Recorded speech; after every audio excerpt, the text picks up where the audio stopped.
I float some dates that we're gonna do like once every 3 months, kind of something like this. We'll get together, we'll read empanadas, and we'll rehash on all the book, right? Let me go to where we're gonna start.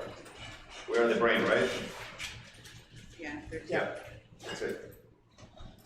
Okay, so now that we've been doing this, I think that as you finish this book, everything comes together, right? When you know, the whole concept of like, you need to know what you want, you need to know your goal, you need to have that very clear idea of what it is that you want to do. And you need to have a burning desire that makes that important. I told you the story last week about, you know, the guy that really want to be successful. I went to this very wise man to ask for advice. And the guy's like, are you sure you want to be successful? How bad you want it? And it's like, I want it really bad. It's like, help me, please, give me, you know. I don't want to repeat it because I think that's kind of like, you know, an important thing for this last class is, so the guy says, okay, meet me tomorrow at the beach at 6 in the morning. So young guy goes and meets this older guy and says, okay, what we're gonna do? It's like, how bad do you want success? And he says, I want it really bad. It's like, okay, jump in the water. So they start walking in the water. It's like, why? Why jump in the cold ocean? What sounds like gonna make me successful? He said, just come with me. And they keep walking and the water's getting here and here and here and here and here. And they get to a point when the guy looks at the guy and he says, so you really want to be successful? He's like, yes. Are you ready for everything? Don't fight me. Okay, I won't fight you. He puts me inside the water.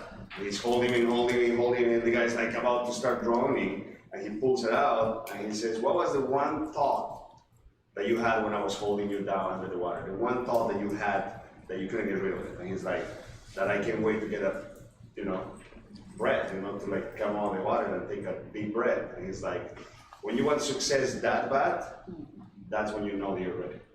So, and that's really what the concept of this book is, you know, you need to have that burning desire for something. It doesn't have to be money, it doesn't have to be this, whatever it is that you put your goal, it could be a combination of things. And you need to want it that bad, that then all the rest of the chapters explain to you what you need to do. Incantation, visualization, meditation, all these things are exercises for you to start habituating your life to live this lifestyle, because that really becomes a lifestyle, right? It's not like, oh yeah, I read this book, it's great, I'm positive, I'm really cool, and 2 months go by, you forgot everything, you're not doing real meditations, you're not doing visualization, it doesn't work. Period, you know, it's like you need to put the work. So, your subconscious mind works with your mind, right? So you need to feed that. We talk about the example of the gardener, right? So, your subconscious mind is this gigantic field that anything that you put into it is going to give you, right? So when you talk about the brain is nothing but a broadcasting unit that tells you, right? And it picks up on the energies of people, right? We talked about this last week too. It is not just being positive, but if you are in these kind of thoughts and you're feeling good and you feel positive and you feel optimistic, you attract that kind of people, that kind of situations, and that's how things start happening in combination with your goal, you have the clear vision, and you have faith that it's going to happen. And what happens is the universe starts presenting the right opportunities. You start listening to certain things that you weren't ready before, and you didn't pay attention. If you wouldn't be like connected with yourself, which is the most important thing, you won't be able to pick up on the opportunities that the universe and God and energy or your higher being is presenting to you. So once you get that and that vibe constantly, you know, basically when you are tuning in the right radio, the station, then you're going to be flowing. You feel it, you know, because once you start applying this and it starts working, you feel good. It's like, oh shit, this shit works, right? Your vision boards. Who's done the vision boards? All right. Who's done the vision boards more than twice? All right. Who has an object or something, was in a place that it is on your vision board? It works, right? It works in catalog, and you just need to go and pick what you want and make sure that you're focused on it and just work for it. So, when we're talking about the brain, the goal is that your brain is constantly feeding the subconscious mind with the right thing. If you watch the news, that's going to your subconscious mind, right? If you're with negative people, that's going to, you know, if you're bitching about your life, if you're bitching on the red light, that the fucking light's red, all that energy that you do in that, you just, you know, doing it to yourself, and then it's going to come back to you, you know, and the more you think about it, the more it's going to come, the more powerful, the stronger, the longer, right? So, that kind of, you know, I do these chapters together because they're kind of connected and they're very short.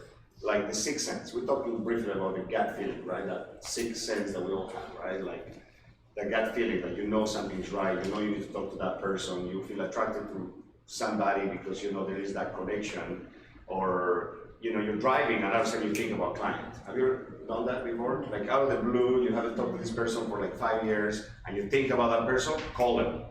So when the opportunity presents itself, you need to act upon it. Because if you don't act, then nothing happens, right? So you think about someone, it's like, oh, I wonder what he's, boom, call. And how many times I called out of the blue and they're like, oh, I was gonna call you, Santiago, I looked at a house that I really like. I'm like, right, he was not gonna call me. But you call in the right moment, and it's like, okay, let me show it to you, boom, made a sale. It happens all the time, seriously, it's crazy, you know? So when you have that hunch inside you, you know, that sixth sense of feeling things, you know, it can come in different ways. And that's one of the great things about meditation, right? Because in meditation, you're able to quiet your mind. Because our mind's going like millions of thoughts at a time. Some of them will register, some will not. If you can learn how to control that, then I was saying, oh, look, I'm finding money in my book. Just kidding. So, where's my money? Wrong page.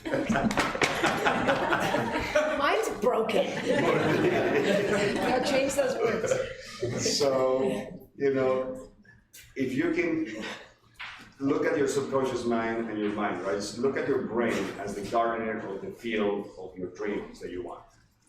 And then just be careful about it, right? Like you are the CEO of your life, just work with your life, you know, whatever it is. Like I have a fitness goal. I want to be a better father. I want to be whatever it is, right? It doesn't have to be material things. Material still things that sometimes they help you visualize, and they're objects, right? They get you excited and this and that. So you can use that and then combine with the other things, and that's at least how we do it. The ladder of success is never crowded at the top. You're gonna find that as you start evolving, you out of the sudden don't connect and you don't understand some people anymore. You're gonna find out that you had this friend for a long time, that every time you get together, he comes and tells you all this bad stuff that happens to him, or he's bitching about something that happened in the world, or you see, and then you're gonna start feeling like, I don't wanna hang out with these people anymore. That's okay. Doesn't make you a bad friend, that all of a sudden you feel that, that friendship may not be good for you.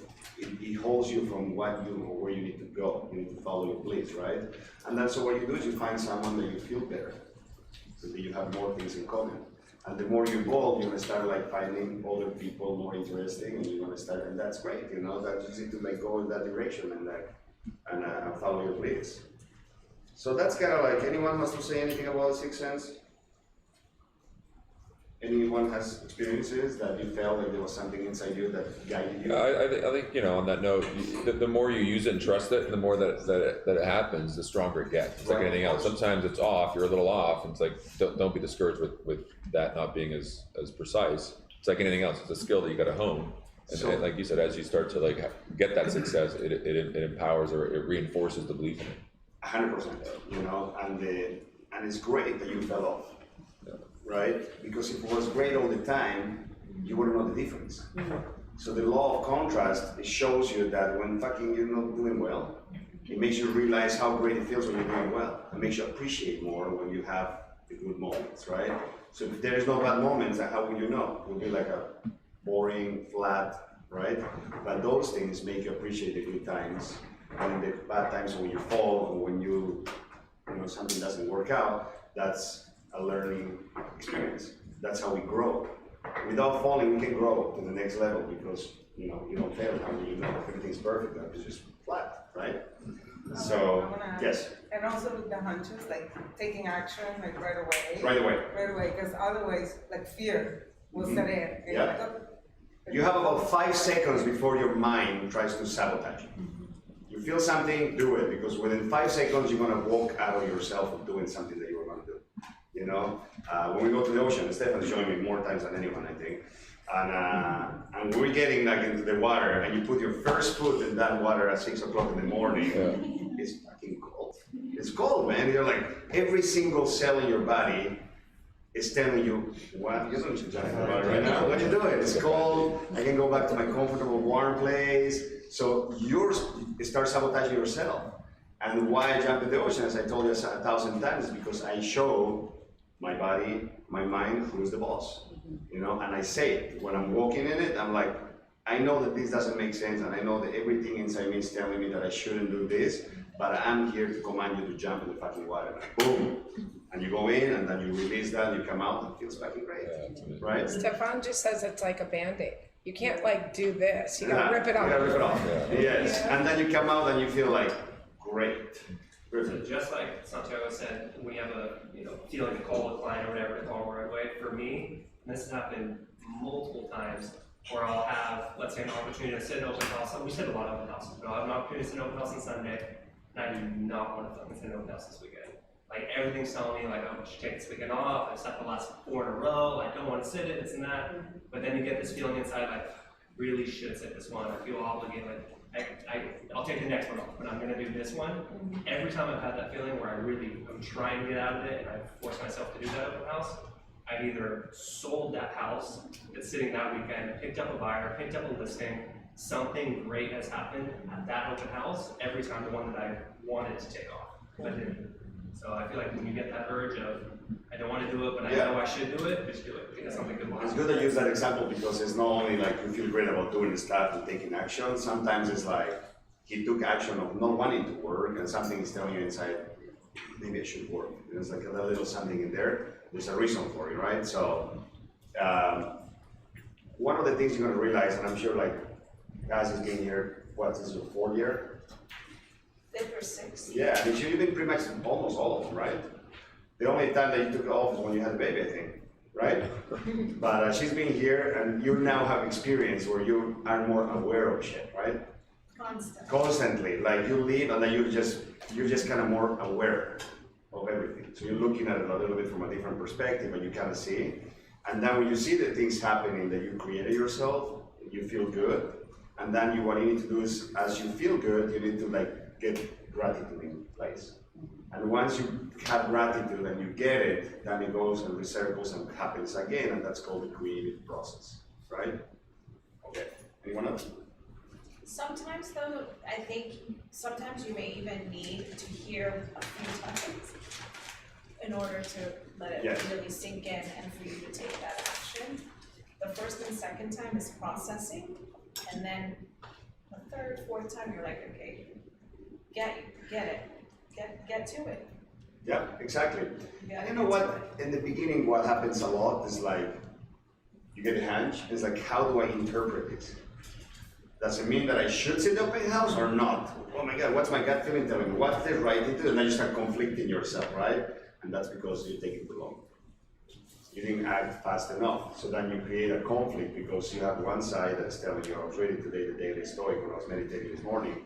And it says in there, you have always one side that is like, Tom and Jerry, when there was like the little devil and then there was a little angel on top. You have that, right? You have that little guy's like, oh, don't do this, blah, blah, blah, blah. It's too cold, don't jump in the water, go back to your car, go warm, all those things. And then you have the other one that is like a much settled voice. And that's the trick because the bad voice is louder and you need to learn how to listen to the other one. So when you meditate, you can actually basically open up yourself to getting information from the universe that is out there for thousands of years. It's information that is out there, available for you, right?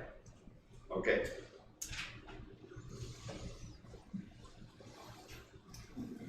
Next chapter, the 6 ghosts of fear.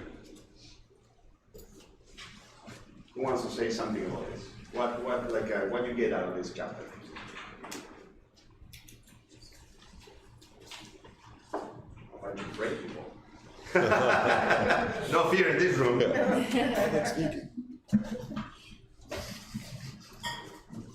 That it basically definitely goes hand in hand with who you're around, because sometimes you might not even realize something and someone comes in the world is ending tomorrow, and you're like, what? You said, the news. Turn on the news. Watching the news, how they display that is for entertainment every day. half the time. Yeah. Right? The bad news. Yeah. And so how to spin that could kind of domino effect half of those 6 fears in a 5-minute conversation with somebody. Yeah. So it's being aware of that and not letting things kind of get to you that way. So, yes, please. I was gonna say, to go along with that, and, outside of the work environment, that happened to me with my son when he was getting ready to go to college. It's like everyone around you started talking about how they're not gonna get in here, they're not gonna go to the right place, oh my God, stress.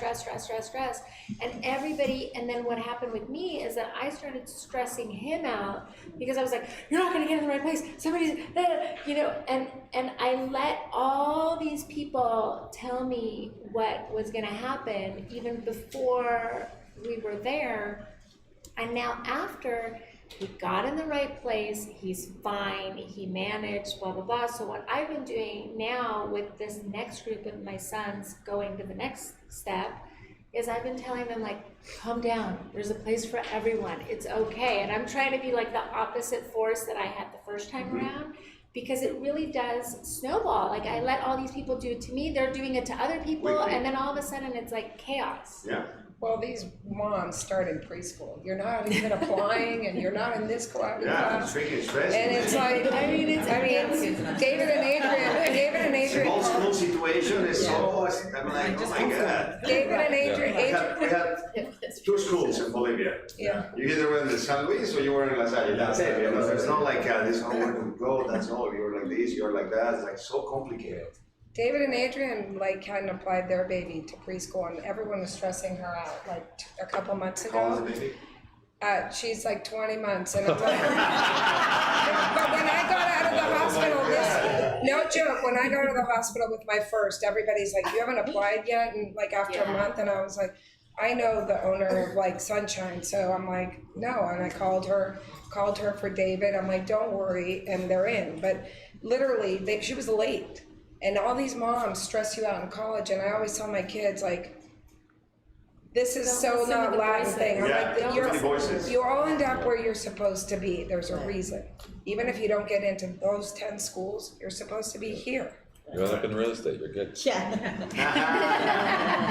Come work for us. Yeah. So fear, yes. I think it's important also, with like, especially people that are close to you or people that are around you, like when they affirm things on you or they try to give you advice from their own good heart, but like it's basically their own fears being instilled on you. And, because those are technically words of affirmations from somebody to our lives, it's important to like be able to say like, I block that and I don't receive that because that's like your thoughts, that's what you believe about you. And mentally I would tell them that, right? But like just like really, like acknowledge that and be aware of that, because sometimes people just try to put their fears on you, Yeah. right? Of course. They cannot suffer alone, they need to suffer in company. Exactly, and I mean, I've gotten to a place where even I go like psycho status, where like no news, no TV, not even the radio. That's not psycho status, that's healthy. Thank you. Prioritizing your health. Yeah. Like, I mean, even to like the music that I listen to, like I'm very selective, like when I know I'm in this space where I need to protect my space, like even just to the music that I listen to. Yeah. Uplifting, happy, good words, everything you say, direct messages to the universe. Everything that comes out of your mouth is a creation. It's just waiting to happen. And the more you put into it, it's gonna happen faster. But when you talk, sometimes I correct a lot of, who's been corrected by me sometimes? Like, if I get the listing, and I was like, when I get the listing. It's a little slight change makes a big difference out there, right? Yes, I just wanted to piggyback on what you guys said. Number one, the energy that you get from people. Sometimes, I don't know if you guys have felt that, you walk by someone, even on the sidewalk, and you see their face and you see they're angry or whatever, and all of a sudden you're hit with that energy, and you carry that with you the rest of the day, and you're like, why am I so, I'm angry about everything, and it kind of hits you, oh, maybe that guy's energy, you don't even talk to them, but you get that. Yeah.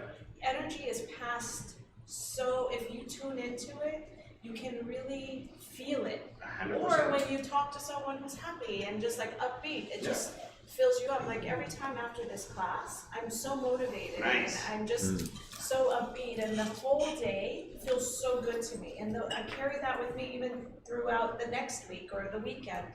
And then my other thing is that, I knew this was gonna happen. That's why it happens. That's why it happens, you see? Oh, no, I wanted to say, so also, someone comes to you and says, God, that guy's such an asshole. He's so bad, he's crook, he does this, he does that, and you go, really, okay. You talk to him, and you start conversing with him, and you talk to him again, you're like, I'm waiting for him to be an asshole, he's actually kind of nice. Maybe that's your experience. Right. So other people's experience is not yours. And it's so important to make your own experience with people, with whatever you're doing, and don't carry what people say, because what they're doing not necessarily is gonna be what you're gonna be doing or how you're gonna be reacting. That has happened to me so many times. People have come to me and said, oh, that person's a bitch, or that guy's such an asshole, but I actually like those people. Like I haven't seen anything bad about them. They're okay. Well, it's like when Make people your own tell you opinion. like the movie sucks, like 10 people can tell you, but you like loved it. Yeah. I don't listen to anybody. It's Yeah. like I have a different open experience, Exactly. and I'm gonna go in and. Well, sometimes people's backstory gives them, sets them up in that frame of mind. It's like if you go into that thinking like, you don't like, horror movies or like that kind of thing, you'll go into it, thinking you're not gonna like it, you're not gonna like it. But if you go into it with an open mind, you might like it if you kind of do that. Right. And then what I was just gonna say about this, that I find it somewhat interesting, is that the fears or what you talk about in those kinds of situations is that everybody experiences the same thing. There's something almost comforting in that. Because then it's just a matter of, it's like, okay, everybody experiences the same thing. It's not like I'm less than, or I don't know how to handle this, or I don't know what's going on. It's just a difference of how do I deal with it. Because, the super successful person and the person that's, down on their luck, they're experiencing the same thing. And the question is really, how do they deal with it, or how do they go forward with it, or how, what do they choose to look at it, or, kind of frame it as, or, whatever. Because if everybody has the same thing, then nobody's at a disadvantage. Right. Everybody's on the same level starting, and then it's where you go with it. We Exactly. said that last week, like how you arrive to problems. You can arrive in a limo or you can arrive in a bus. You gotta remember this. I love Danny. Yeah, there's a nice saying, it kind of summarizes what we just discussed. It says, focus on the signal and not on noise. Focus on signal over noise.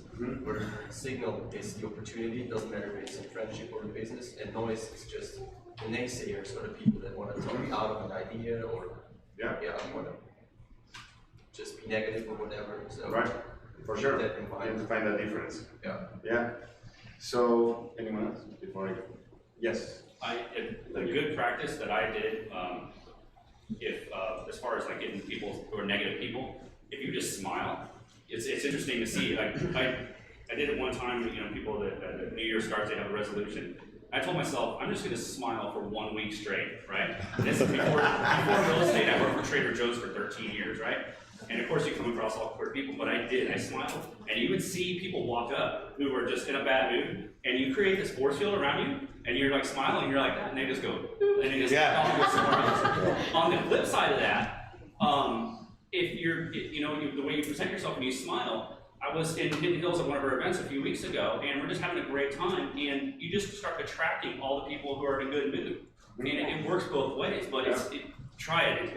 It's amazing. Regarding the smile, before you go, Brian, when you smile, your brain and your neurons have already a connection that put together that if you're smiling, something good's happening, that you're happy. So it's releasing serotonin and a bunch of, we talked about those before, last week. But if you smile, your brain's automatically saying, this must something good must be happening, right? So automatically you become happier just by smiling, forcing yourself to smile for a little bit, and that's it, when someone starts laughing and you start kind of like, laughing, and then laughing and laughing is contagious, right? And then same thing, so.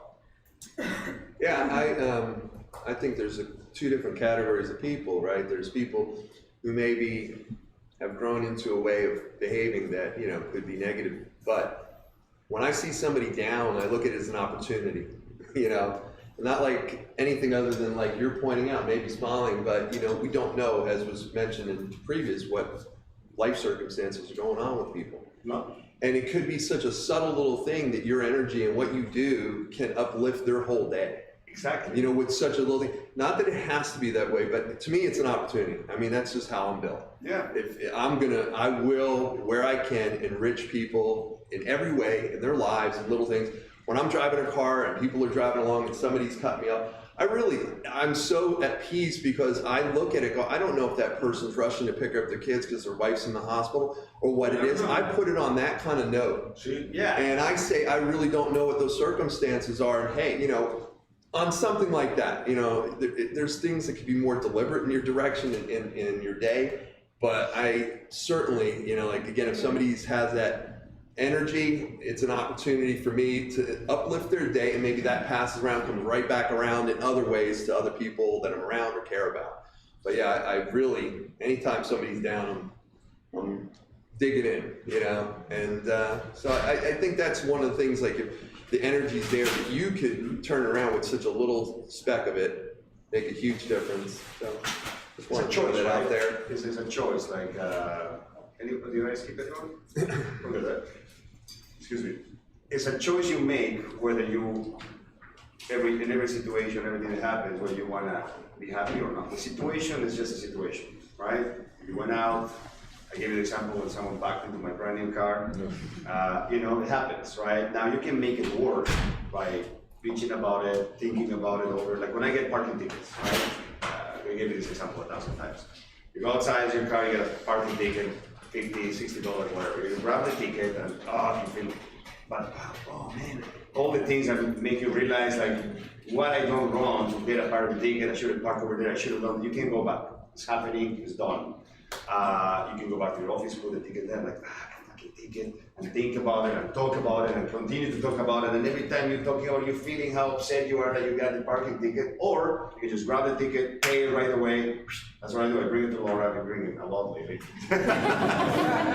But I bring it to Laura, like, just pay it, and just, I don't mind, you pay it, done. Nothing you can do, you're not gonna go and fight. I tried to fight one ticket one time. I was like, this is so unfair. I didn't deserve this ticket. Honestly, I didn't. I went to the freaking West LA office and I did a 10 people line and everything for $50 and I fought it and they were like, oh, we're gonna review and then we're gonna send you a check. Not worth it, right? Because you're gonna be adding hours of you're there in the line and you know, like all this stuff. So you have to believe that your time is more valuable and better used. For sure, exactly. So you need to prioritize. Yeah, and it's making me think of, sorry to go back to the previous chapter, what was interesting to me when he was envisioning these people, you know, gathering, he took all the best elements of things out of those people, because I can tell you that if you read up and tried to dig into the negative side of those people, you're going to find a ton of that. And I find that we're living in a world that does that way too much. Rather than following the message or the positive energy things that they had done, the positive things that you can carry forward in a positive way. But I thought that was so powerful that when he read all that, it was all these powerful, motivating things, that the elements that would benefit and enrich his life that he focused on in those arenas. And I thought that was important as well when we're looking at things, look at those positive things that have occurred and carry them forward. 100%. So, yeah, anyway. So the six basic fears, right?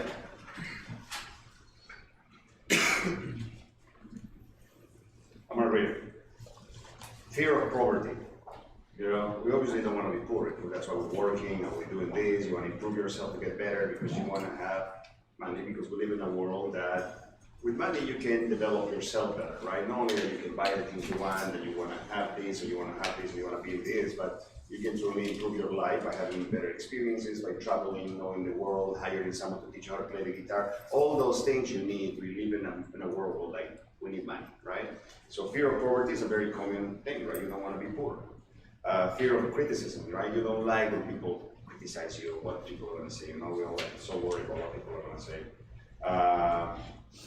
The fear of ill health. That's going to be one of the biggest fears that people have. At least that's one of the biggest I have. Like you get sick, you get something bad, you get the C word, or I don't like to even mention it, and then this is fearful. It's like, like I don't want to deal with it anyhow. You don't realize how lucky you are that you get sick, and then you're like, I want to get back to normal. It's like you don't realize like, oh, I just want to go back to not feeling bad, right? A simple thing like that. The fear of loss of someone, loved one, right? You don't want to lose someone that you love, a close friend, a family, or something like that. Fear of old age.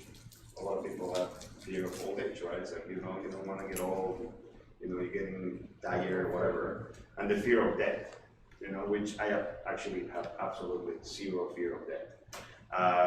And that's because, that you develop spiritually, you know that's not the end, right? So then, but it's a fear that everybody has, you want to die, whatever. So, not that I want to die, but, you just, but if you really think about it, fear is not real. It's not a thing, right? You create fear.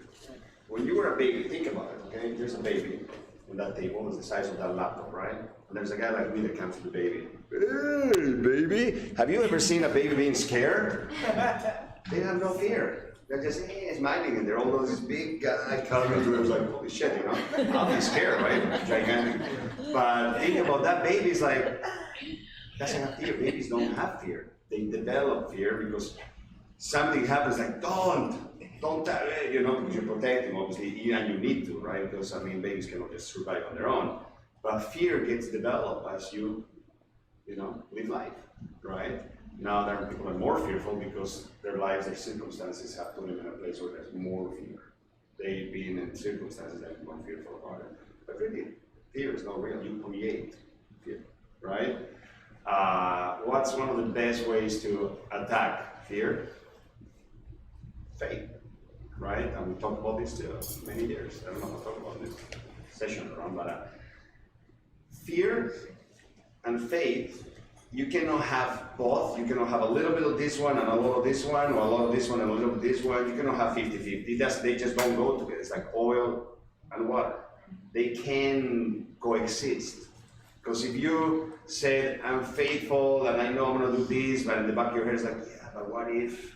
But then that means that you don't have faith. Faith is having the ability to know that there's nothing to worry about it. And when you dissipate fear on specific situations or events or anything, and you really don't feel fear, then you're on the right track, because you believe in yourself, you believe in something, you believe in an idea, and people that believe in ideas and situations are the ones that got somewhere, right? Look at the, and normally the people that through history, they're like unreasonable people, right? Like the Wright brothers, right? They're like, oh, let's create a gigantic metal cylinder, fill up hundreds of people, and fly across the world. People at the time were like, these guys are fucking nuts, It's like, what are you talking about? Well, now we fly in there with everybody, right? Same thing, Edison. You can go on and on and on and on, because those were guys that knew, they have faith on something, they believe, and they just knew, right? There was not fear in there, right? So that kind of covers that whole chapter. It's like, we have these 6 fears, and it teaches you how to overcome that. And one of the things is faith. To develop your faith, you're going to dissipate all the fears, not just those 6. Faith in what? Faith in exactly what? And the outcome you're going to. Everything and anything. So. Faith in yourself, faith in God, in a bigger power, faith in your children, faith in your husband. Yeah? I would say faith in your specialized knowledge is super important. When you look, for example, like imagine skydiving, you pack your own shoes, and you know you're doing exactly the right thing, so there is actually no risk involved. Right. So therefore, you know what you do. You jump out of the airplane, you go to fine, because you have specialized knowledge. Just trust your skills. Right. Exactly. Yeah. One of the things that it said at the end with the fear of poverty, because I think that's like one of those things, like if I don't sell a house, I'm not gonna have money, I'm not gonna, and it happens to us all the time because of the ups and downs The of the nature of business. business, yeah. It talked about just kind of having faith that like wherever you are, however much money you make, that you're gonna be okay, and everything's gonna be okay. And so just kind of like saying, okay, if I sell 10 houses, or I sell 5, or I sell 2, or I sell 20, I'm gonna be okay. And then not letting that fear of like, what if I don't get this listing, or what if this, or what if that, stop you, because you're gonna be okay. The moment that you know that you're guided by something that is bigger than yourself, then fear disappears, right? Because, I mean, there's so many examples, okay? I'll give you one example. Ari, you know Ari Shrunk, he works in the office. He comes to me one day and he's door knocking and he finds this house on Tiger Tail that he got in touch with the lady, the owner of the house, and he gets an appointment. We meet the lady and she likes us, and now we're going on a regular meeting. We're meeting with this lady 5-6 times a year, going to the construction site, giving her some tips. You know, we're working with this, that we know we're getting the freaking listing, right? So she's like, yeah, the house is ready. Stage it, send the contract, we send the contract, and it's not getting signed, it's what's going on? And all of a sudden she calls and she's like, oh, I sold it. So she sells it with someone else, and she was very specific, like, don't talk about the property, don't tell anyone about the property, you know, I don't want, you know, like, let's keep it quiet. And I actually like that, when you have a new property, to keep it quiet and then announce it, so you don't basically make the house like everybody knows already, there's nothing special about it. By the time you come in the market, nobody's going back to look at it because everybody knows about it. So I'm not talking about, I'm not showing it. Steve Siegel used to work here. He had the buyer. He's in there, and I'm there, and I was respecting that I didn't have to talk about it. And then he learned from another agent that knew this lady and made a deal. So Ari came to my office and he's like so disappointed, right? And I'm disappointed too, but I'm like, I'm disappointed, should I wash it off? I'm going to go to the next. But he's not having it, right? And I'm like, dude, trust me on this one, there's a reason why we did not get this. And I know it sounds crazy, whatever, and this and that. It's like, yeah, we have a lot of deals going on, so it's easy for you to say, and I get it. I've been in your place before, right? Trust me on this one, I've been there. And sure enough, they sell, The person moves in the house, a super wealthy person, very wealthy, okay? Very spoiled. Moves in the house, 3 months later, sues the lady. There's like a mess. The construction, there is water issues, it's like a mess, right? So it's this big lawsuit now. And you know, he calls me like, oh man, you're not gonna believe it, I'm in this lawsuit now, and it's so, you know, it's like, now you're in a lawsuit, what's up, dude? And I was like, you see, we didn't want to be in a lawsuit. I'm so glad that I wasn't part of that deal, right? I was upset first, but there was a reason there, you know, I was being guided on not taking that because I was gonna be in the middle of a lawsuit that I don't wanna be in. Boom, perfect example, right? And then Ari came like, you're right, man. You know, like, he gets it now, you know? So, that's how it works, you know? I mean, I can give you 1,000 examples, but we have another 10 minutes. I'd like to do more Q&As. I have so many examples on faith. It's crazy. Like, I don't know. So, like you were saying, like, you always gotta trust that things are gonna just work out. I, all my life, have been like, I just like make decisions, like, just go, just do it. And every time I've moved, it makes me emotional because every time I've moved, like I left Puerto Rico, I did like all these things, and every time I had literally been broke, like no money, zero. But I was like, I'm going. Like this is the next step, and I see it, and I don't know how it's gonna work out. I don't know how it's gonna happen. But I'm just gonna go. I'm not gonna. Like, if it came in like in my heart that I needed to make this move, then I'm gonna do it. And everything has always worked out. It's crazy, but it's like this faith that I've always had inside of me. And I wasn't very religious before. I am more now, actually. And I did grow up Catholic and all really, but I wasn't following. But there was always this faith and this trust inside of me. So what I want to say is, like, whenever you feel like, well, like, how can I have faith? Well, look back into your life, and you're here. You're alive, right? So it worked out. Yeah, it always works out. Yeah. Yeah.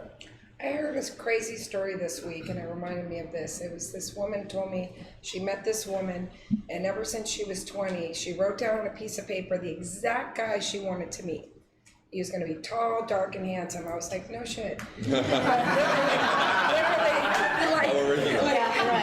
literally, she had it down to the. Fat doesn't end up. I'm like, really? And so, but this girl, like, wrote down exactly what she wanted. He wanted him to be, you know, have faith, to be compassionate, like all these qualities that she specifically. You gotta be specific. She was very specific, and she folded that piece of paper and put it in her pocket every day for 15 years. And when the paper got wrinkled, she would fold it and put it in her pocket. And he had like a special chin, like, and she met all these guys. She met all these guys, and I'm listening to the story, and this woman met all these guys in her 20s and 30s. But she knew the minute she would go on the dates with these guys, that's not the guy. Like, cause she had it so specific that even he was gorgeous, whatever, wasn't the guy. So she also knew what she didn't want because she was so specific. And she ended up meeting that guy, and she's still married to him. And I didn't meet this girl, I wanna meet her now. But I like heard this story, I was like, every day, She met the guy? every day, and she got married to him. I And, guy. yeah. But like, but literally, it was like a piece of paper she put, and like, if she lose it or got in the wash, she would rewrite it. You know what she was doing? Like by putting it every day, she kept reading it and reminding it. So it's not just what she wrote, but she was specific Yeah. about it. Every day she looked at that and went in here. But that's what you've taught us, like, every day. And every day. That's what people need, is The the consistency. consistency, right? Consistency, just be consistent. That's how it works, it pays off, you know? It's the taking action and being consistent and sticking to the how, doesn't matter the how. The how is not our job to figure it out. Our job is to know what we want, ask, and have faith, work hard, and wait for it. How, the universe is gonna figure out what's the easiest, fastest, most convenient, that benefits everybody around it and involved way for you to get what you need, for sure, every time. She also put it in the universe. And I think Exactly, and it because comes she's back. reading, she's feeling about it, I mean. The Yeah. positive we put comes back, the negative we put, it comes back. It may take years, but it comes back. And she put that clarity in her, so she knew when she'd meet those guys, like, no. You know what I mean? It's so clear, and it was, I love this story, except I had to, you know, say, really? So that's with fear. You know, what's one of the best things that I heard, and it actually is a great thing, I heard it from Will Smith, and they asked him in an interview, it's like, so what do you have fear? What are you fearful about? A lot of you, I showed you the video, some of you, right? And he says, fear of fear. I hate having fear of like being fearful. So I attack it. Every single thing that I'm scared, like skydiving, I go for the skydive. If I'm scared of this, I attack fear, and therefore I'm not fearful anymore, right? So I handle it. So that's with the chapter of fear, I think. Obviously, we gotta read this. In this book, there's no more chapters. I was talking to Laura this morning, and apparently there's one more chapter at the end. Does anyone have a new book or something like that? The 16. After chapter. The devil's workshop? Huh? Yeah, the devil's work. That's, I don't think that's, all it does is basically what we talk is like the devil's workshop. Is that bad boys? It's like jumping into the boat of the guys, the naysayers, the negative people, like, oh yeah, you know, talking shit about other people. You're just putting that out there, it's gonna come back. You know, being with the wrong people and listening and then jumping in that boat, and that's the devil's workshop. Basically, it's trying to get you constantly to go into that plane, and you just need to like shut it down. That's why I'm gonna read the chapter. Finished. So yeah. On that devil note, I don't know if you guys know that Napoleon Hill wrote a book called Outwitting the Devil. Yeah. It's amazing. It's like, read it, because the devil's basically in your mind. So, Yeah. you should read it. So the- Effing with you all the time. Yeah. All the time. Yeah. That's cool.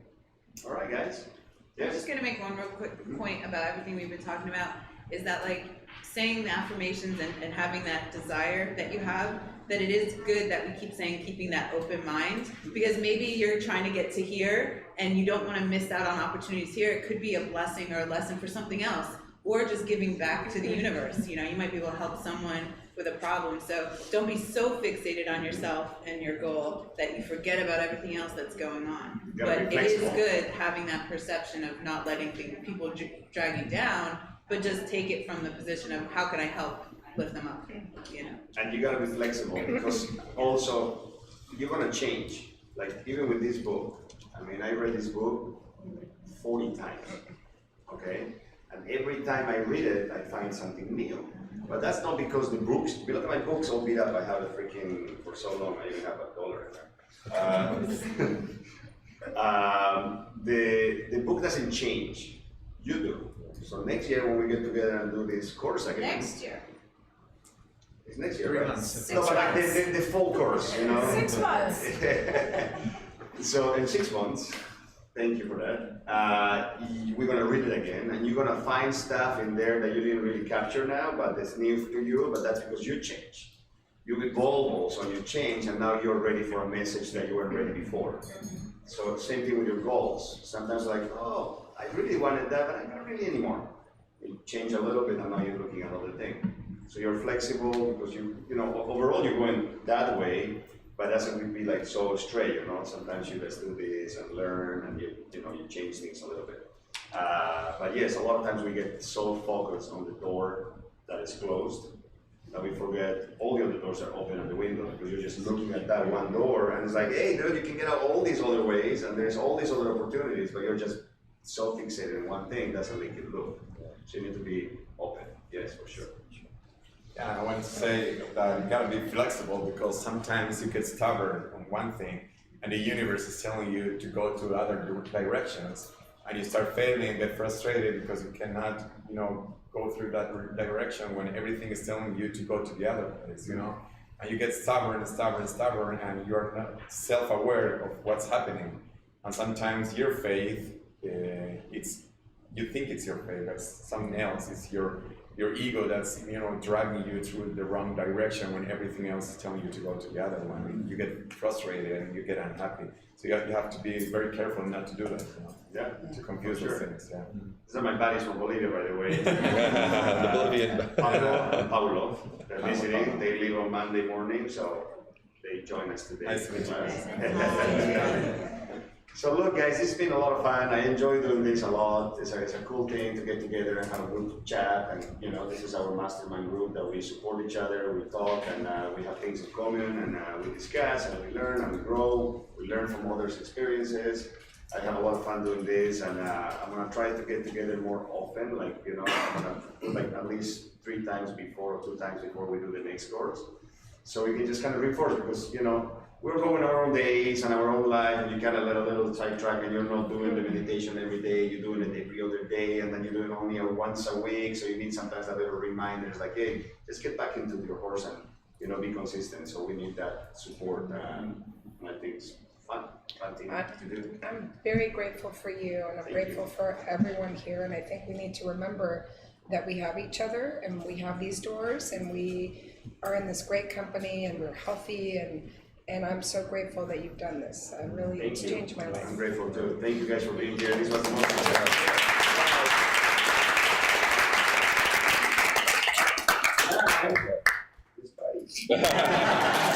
Let's continue. It is, yeah.